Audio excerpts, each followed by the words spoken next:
우리에게 주신 하나님 말씀 마태복음 3장 3절 말씀입니다. 마태복음 3장 3절. 그는 선지자 이사야를 통하여 말씀하신 자라. 일러스되 광야에 외치는 자의 소리가 있어 이르되 너희는 주의 길을 준비하라. 그가 오실 길을 곧게 하라 하였느니라. 아멘. 아멘. 우리 계속해서 어제 말씀 이어서 주의 길을 예배하십시오라는 제목으로 같이 우리 말씀을 나누겠습니다. 세례 요한의 사역의 기간은 약 6개월 정도 되었고 그의 나이 30살에 순교하게 됩니다. 목이 잘려서 죽게 되는데 이 세례 요한의 사역은 사명은 30세라고 하는 짧은 인생을 살았지만 그의 사명의 고귀함은 이루 말할 수가 없습니다. 그것은 우리 구주 예수님의 오실 길을 닦는 일입니다. 길을 예비하는 길. 그러니까 예수님께서 이 땅에서 구원 사역을 하실 수 있도록 미리 와서 백성들을 준비시키는 일. 뭘로 준비시킵니까? 회개함으로 주께로 돌아오라. 회개에 합당한 열매를 맺으라 외치면서 그 당시 흐트러졌던 백성들의 마음을 주께로 돌아오게 하고 죄 짓고 살았던 그러한 백성들의 마음을 주께로 돌아오도록 하는 그러한 예비된 길을 사역을 맡았던 사람이 바로 세례 요한입니다. 주님은 그의 사역을 가리켜서 평가하시기를 여자가 낳은 자 중에서 이보다 큰 자는 없다. 6개월 사역을 했는데 준비는 30년이고 6개월 사역했는데 놀랍게도 주님은 그의 평가는 너무 엄청난 평가였습니다. 그러한 주님 오실 길을 예비했던 세례 요한처럼 우리 주님도 머지않은 장래에 다시 이 땅에 재림하십니다. 우리의 믿음의 고백이 뭡니까? 예수 믿으면 구원받는다는 것, 죄 용서 받는다는 것, 영원한 천국 간다는 것, 주의 생명을 얻고 하나님의 자녀가 되고 머지않은 장래에 주님 오실 때에 우리는 영원한 천국에서 주와 함께 영원토록 산다는 것. 이 땅에서만 사는 것이 우리의 인생이라고 우리는 생각지 않습니다. 이 세상 사람들이 하는 거예요. 예수 모르는 사람, 믿음이 없는 사람이나 이 땅의 것을 보고 사는 것. 뭘 먹을까? 무엇을 먹을까? 어떻게 하면 행복을 누리고 살까? 어디에 기쁨이 있는가?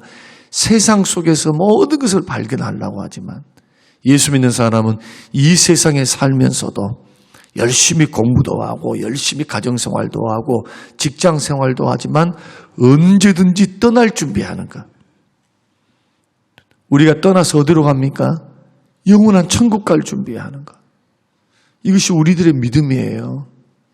근데 신앙생활이 이 땅에서 사는 것만을 위해서 산다면 이것은 어리석은 신앙생활이다. 이 땅에서 열심히 직장생활하고 공부해서 주의 뜻대로 살고 하나님의 영광을 돌려드리는 그러한 삶을 살아간다면 이것은 지혜이지요. 엄청난 지혜입니다.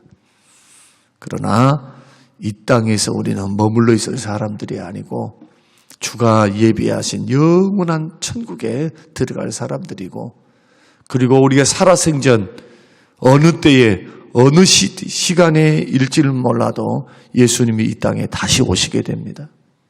그때를 위해서 주님은 준비하라, 깨어있으라. 주님의 오실 때를 가리켜 롯의 차와 같다. 롯의 때와 같다. 노아의 때와 같다.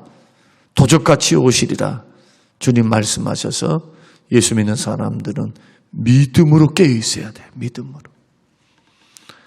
주님 오실 길을 준비하라고 하니까 지금부터 직장도 팽개치고 공부도 하지 않고 그리고 교회에서만 살자 그거 아닙니다.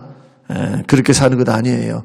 여러분이 살아가는 그 삶의 자리에서 최선을 다하면서도 뭘 생각하는 겁니까? 다시 오실 주님이 다시 오신다라는 것을 자각하고 있는 거예요. 자각. 그래, 주님이 다시 오시지. 우리는 머지않은 장래에 천국까지. 우리가 죽으면 바로 천국 가는 것이고, 살아서 주님이 오셔도 천국 가는 거예요. 그래서 언제든지 주님 만날 날이 나를 기다리는 겁니다. 죽으면 영원히 천국에서 주님 만나게 될 것이고, 내가 살아있을 때 예수님 재림하시면 거룩한 몸으로 변화되어서 우리는 살아서 주님을 만나게 될 것인데, 오늘 본문에서 우리는 세례 요한을 통해서 주님 만날 사람, 주님 길을 예비하는 사람들의 자세는 어떠한 자세인가, 이것을 우리는 보게 되는데, 어제 말씀은 첫째는 모든 일에 절제하는 것이다. 스스로를 향해 안 돼라고 말하는 용기와 결단이 필요하다.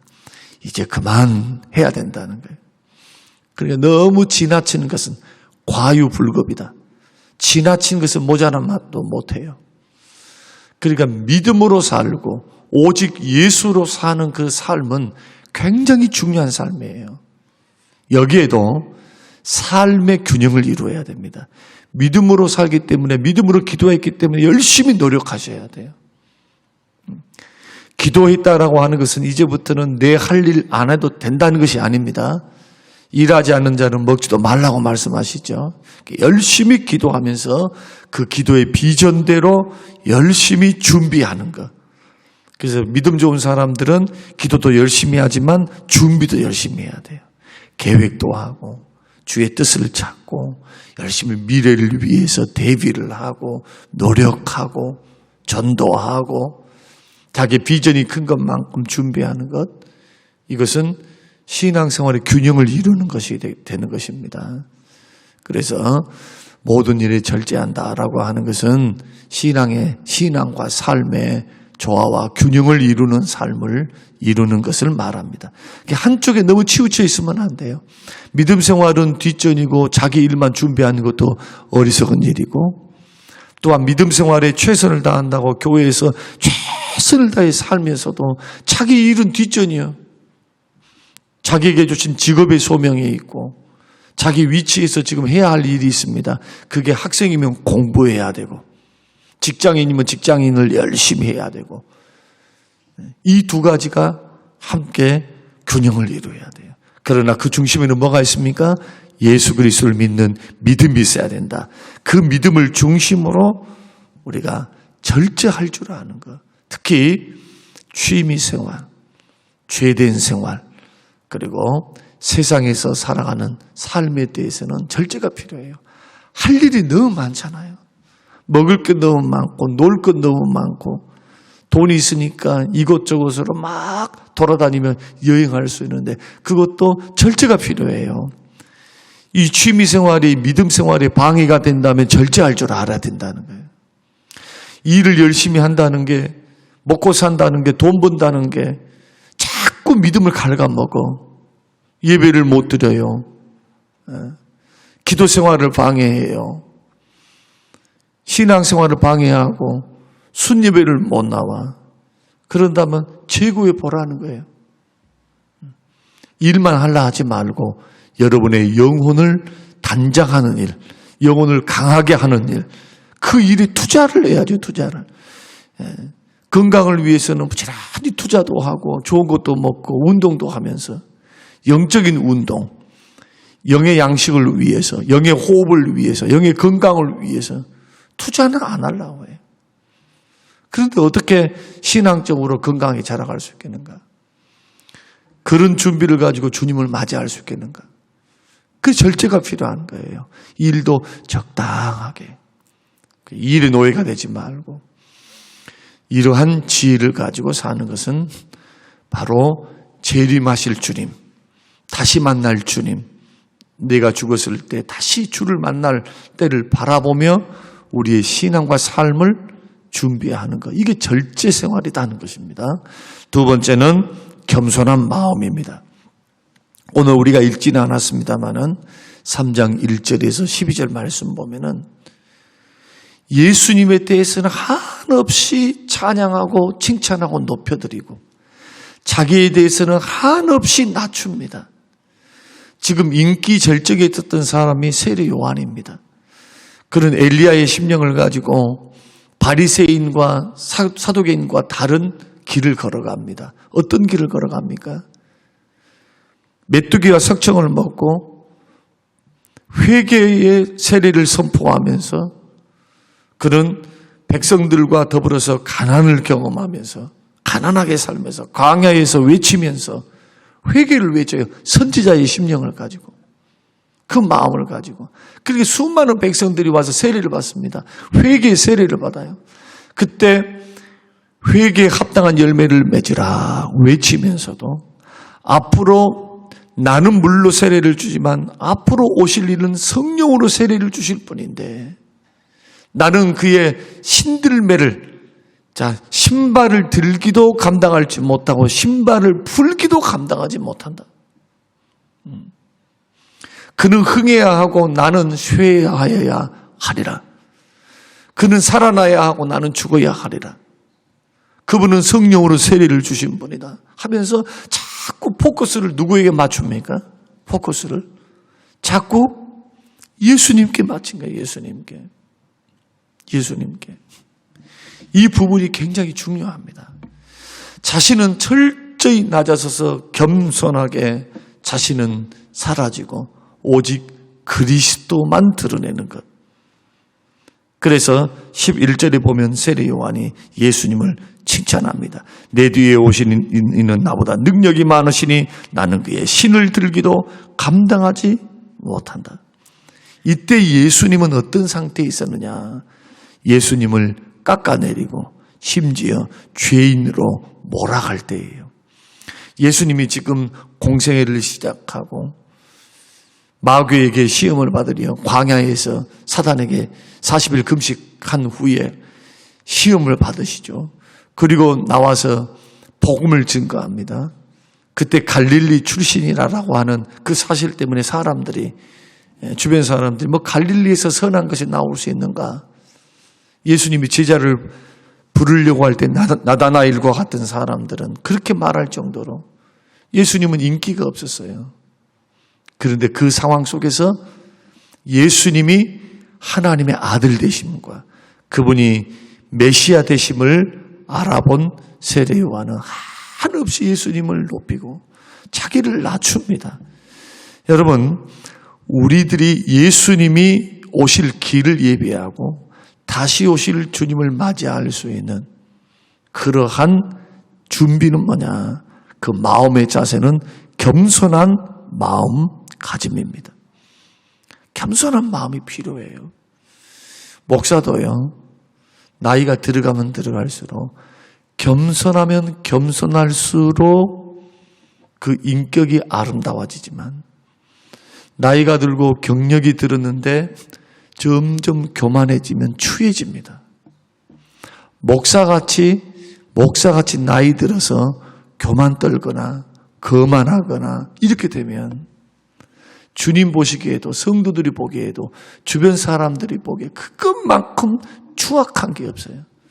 그런데 반대로 목사가 나이가 들면 들수록 어느 곳에든지 교회가 되든지 노예가 되든지 시찰이 되든지 또 사람들과의 만남이 되든지 그 위치에서 존경만 받으려는 게 아니라 사람들이 다 칭찬해주고 알아봐주고 이것만 좋아하는 그러한 것이 아니라 겸손해서 성도를 사랑할 줄 알고 낮아져서 그렇게 겸손한 모습을 자꾸 보이잖아요. 그러면 하나님이 높여주시는 것은 물론이거니와 주변에 있는 사람들이 볼 때에 너무너무 아름답게 보여요. 이것이 어찌 목사에게만 해당되는 말씀이겠어요? 교회에서 장로님들, 집사님들, 성도님들이 곰곰이 생각해 보라는 거예요. 자, 이찬수 목사님이 교만이 나타나는 증거 2가지를 이야기를 하시더라고요. 저도 유튜브를 자주 보는 편인데 그 특징이 뭐냐? 자꾸 화를 내는 사람. 자, 첫 번째는 화요. 두 번째는 남의 의견을 잘 안 들어. 남의 말을 안 들으려 해. 어떤 일들을 할 때 자꾸 남의 말은 듣지 않고 자기 주장만 막 이야기를 하고 자기 주장이 받아들이지 않으면 화를 자꾸 벌컥벌컥 내는 사람은 교만해진 거라는 거예요. 뭐 교만하니까 무슨 나는 뭐 대대하게 전라도 말로 대대하게 목에 힘을 주고 막 그만 떨면서 이 사람은 이미 속된 말로 간이 배 밖으로 나온 사람이고 전능하신 하나님이 바라볼 때 이미 목구멍까지 그냥 교만이 차 있는 거고 곧 패망이 선봉해 이런 사람들은. 그런데 교만의 증거 가운데 하나는 뭐냐? 자기 주장이 너무 세서 남들의 말이 귀에 안 들려와. 한번 생각해 보라는 거예요, 한번. 저는 이 부분을 그 목사님이 짧게 말씀하셨지만은 그 말을 다 듣고 그분도 뭐라고 말하냐? 이것이 자기의 증상이었다는 거예요.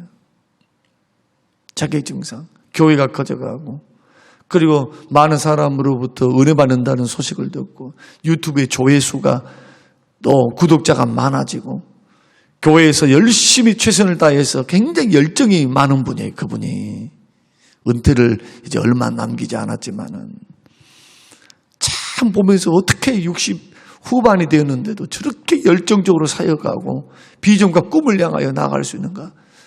저는 볼 때마다 도전을 받아요.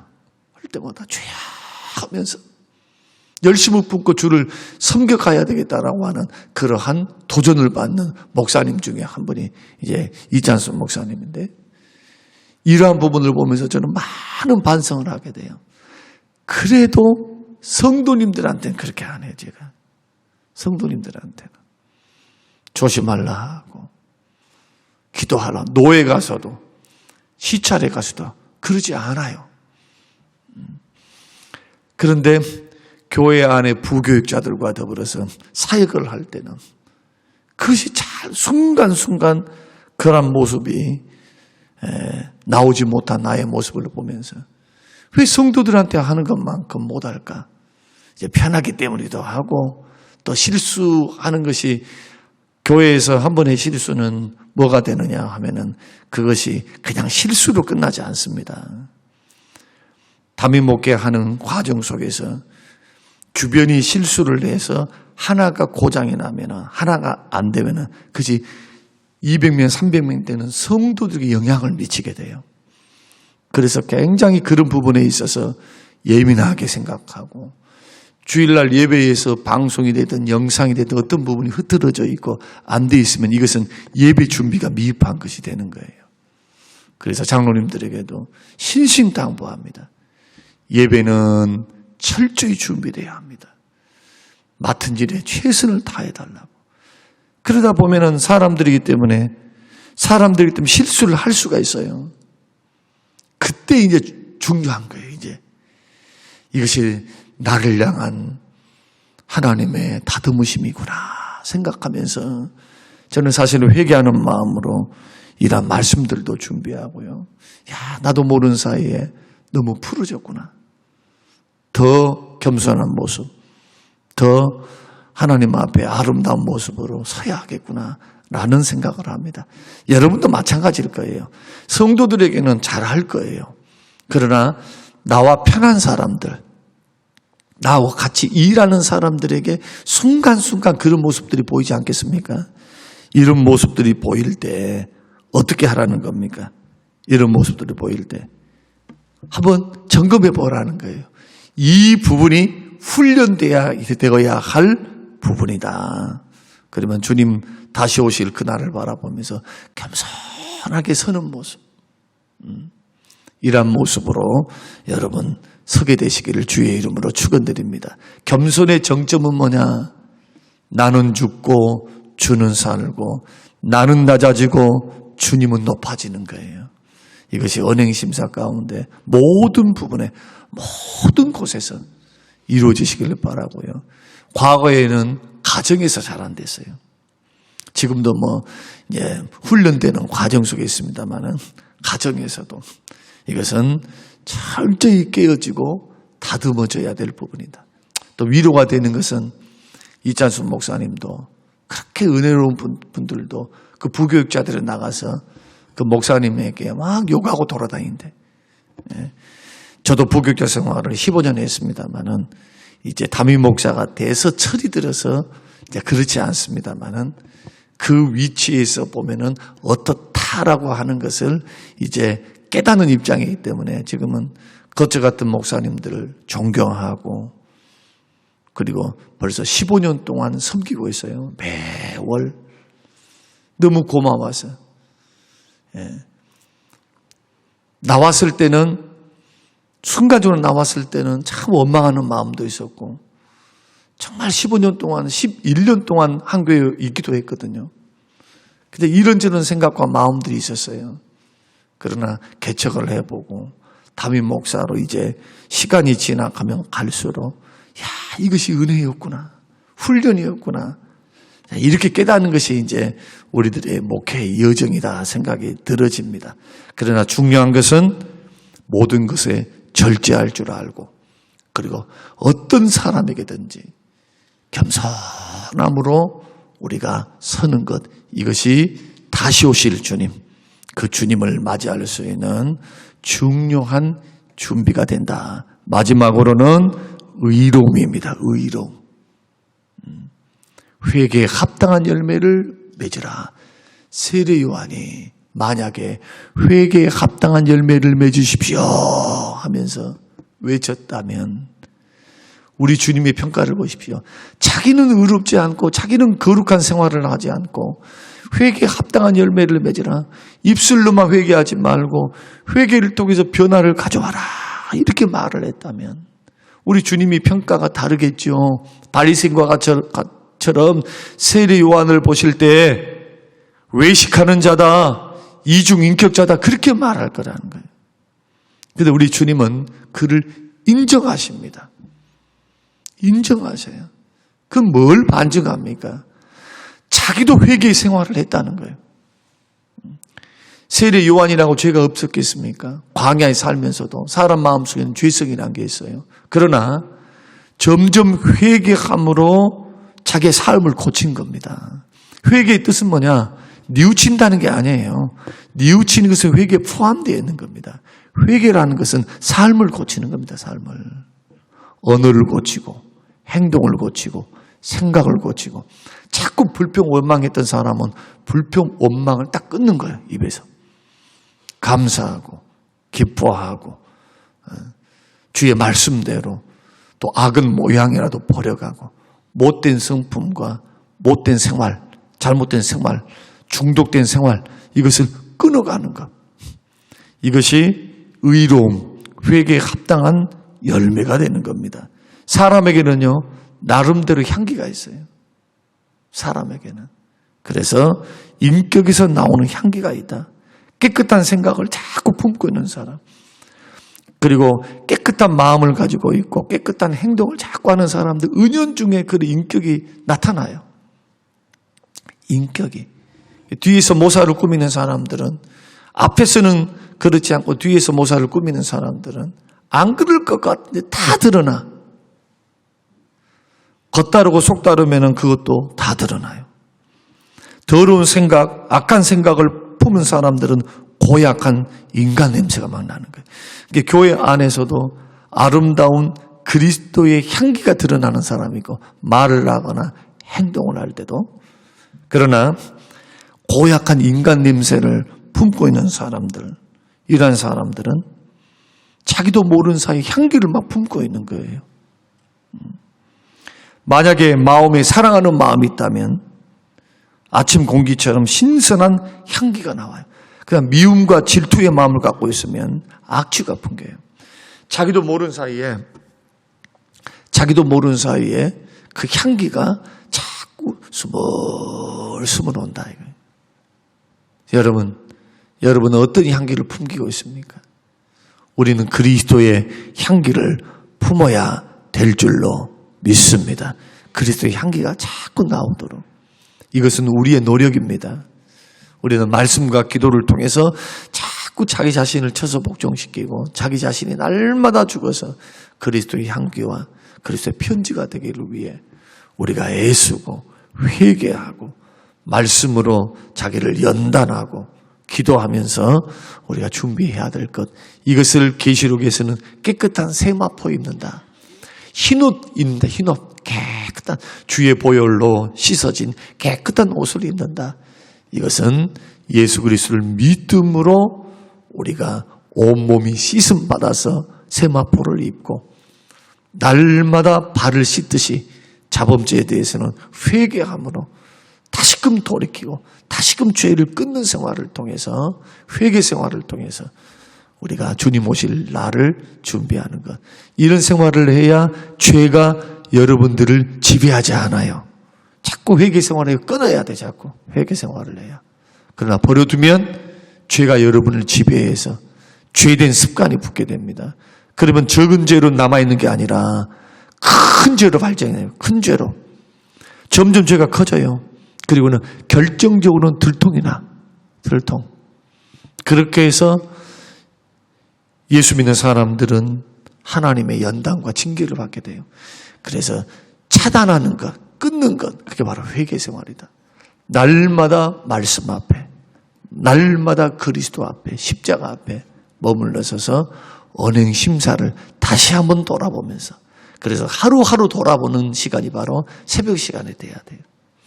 그렇게 해서 못된 성품도 고치고 못된 성격도 마음도 생각도 자꾸 거룩한 주의 마음을 품어갈 수 있도록 하나님 은혜 달라고, 성령의 소욕을 따라서 자꾸 걸어가도록 육체의 소욕, 육체의 욕심을 이루지 않도록 하나님 도와달라고 기도하면서 여러분 단장하며 걸어가시는 준비된 하나님의 사람들이 되시기를 주님의 이름으로 축원합니다. 고마우신 하나님 아버지, 오늘 주시는 귀한 말씀을 마음에 새기며 나아갑니다. 하나님, 오늘 주신 말씀이 우리 마음에 깊이 새겨지게 하여 주시옵소서. 우리는 다시 오실 주님을 예비하고 준비하는 사람인가를 다시 한번 생각하며 모든 일에 절제하며, 오 주여, 회개 생활을 하게 하시고 겸손함으로 준비하는 사람들이 될 수 있도록 축복하옵소서. 감사드리며 예수님 이름으로 기도합니다. 아멘.